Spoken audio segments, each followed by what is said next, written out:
Me and Studio Trigger have a complicated relationship. On one hand, they have consistently released fun, well-animated, high-energy comedies that are difficult to fully hate. On the other, they've consistently released the same fun, well-animated, high-energy comedy that's difficult to fully hate. For 10 fucking years. It's why I find it hard to love Trigger. Yes, Trigger, Kill la Kill certainly made an impact. Really, you can stop making it now. Please? Please, Trigger? Please, for the love of God, can you stop making it now?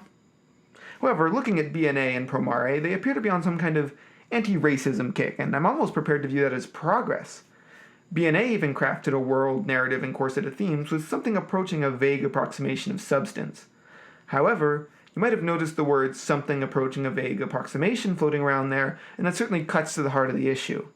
Step in the right direction or not, BNA is short, shallow, and deeply pleased with itself, but this time Trigger isn't doing it on purpose. Trigger Anime have been relying on flashy animation and quirky self-awareness to avoid actually writing coherent stories for a long time, but BNA feels uniquely bored, tired, and half-assed, and the more I watched, the more I began to realize that I kind of fucking hate it. In the past, I have frequently been somewhat dismissive of their more recent efforts, but this is the first time I've ever truly managed to hate a Trigger anime. I've been saying that Trigger needs to branch out and try something new, but shitting on a plate and declaring it foie gras was not what I fucking meant.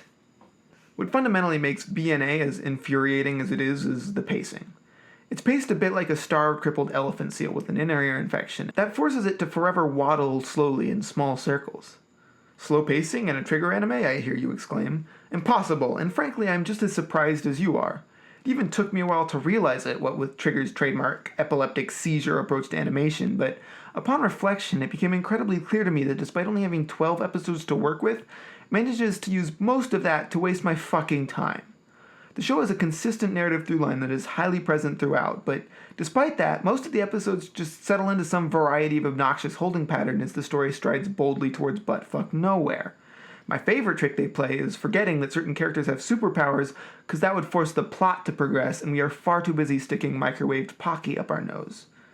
It's as if Trigger saw a hamster wheel for the first time, and then immediately shouted, "I just got the greatest idea about narrative structure."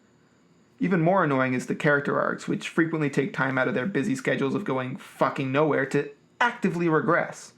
Pretty much all meaningful story and character development takes place over 3 to 4 episodes, leaving the remaining 8 free to be completely fucking worthless. However, Trigger anime have always been sort of plot anemic and have often focused on lively, appealing characters to capture the audience's attention. Unfortunately, the characters in BNA make me want to stove their heads in with a lead pipe. The promotional art would have you believe that the two characters of Shiro and Michiru form some kind of duo, but the promotional art is a liar. In practice, they spend most of their time nowhere fucking near each other because Shiro is far too busy standing next to the mayor being incredibly boring, and Michiru is far too busy standing elsewhere being incredibly fucking stupid.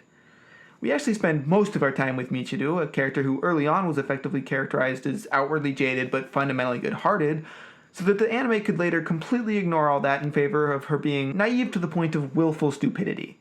And then frame it as a good thing. See Atsuko, Luluko, or 90% of all Trigger protagonists for details. Michiru mostly stumbles around for a while, doing pretty much fuck all, before finally managing to stumble her way into a Naruto-Sasuke situation with her former childhood friend, and oh boy does that not improve things. I'm not sure why this anime thought I would care about Little Miss' childhood friend. Her characterization is incredibly inconsistent and wobbles between unbelievably stupid and determinedly dickish. But judging by the climax, BNA clearly thought it knocked it out of the fucking park. Climax that is heavily reliant on our investment in an annoying, inconsistent character and her shitty relationships aside, the Naruto-Sasuke dynamic was annoying in Naruto, and since then it's only become both annoying and also done to death. However, what really ended up surprising me is how generic the story ended up. Trigger traditionally has been nothing if not random and quirky. They have so much lol-random energy stored up that the new Cartoon Network shows arise fully formed from their discarded hair and toenail clippings.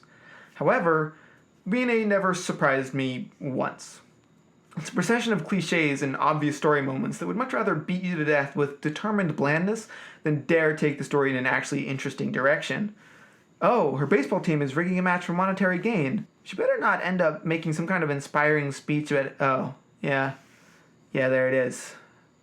There's an actually interesting discussion to be had here. Is it actually fair for her to follow her own code of ethics at no cost to herself, even as she ruins her teammates' only chance to escape poverty? Could be interesting, but BNA was too busy humping a taxidermied ferret to actually notice. This narrative is a lot like a clock. It's incredibly predictable and soul-crushingly boring to stare at for 5 hours. In summary, this anime's plot makes it boring, its characters make it annoying, and its pacing makes it downright loathsome. It seems that Trigger is trying something new, but when the new thing your friends are trying turns out to be crystal meth, it's not the time to be supportive.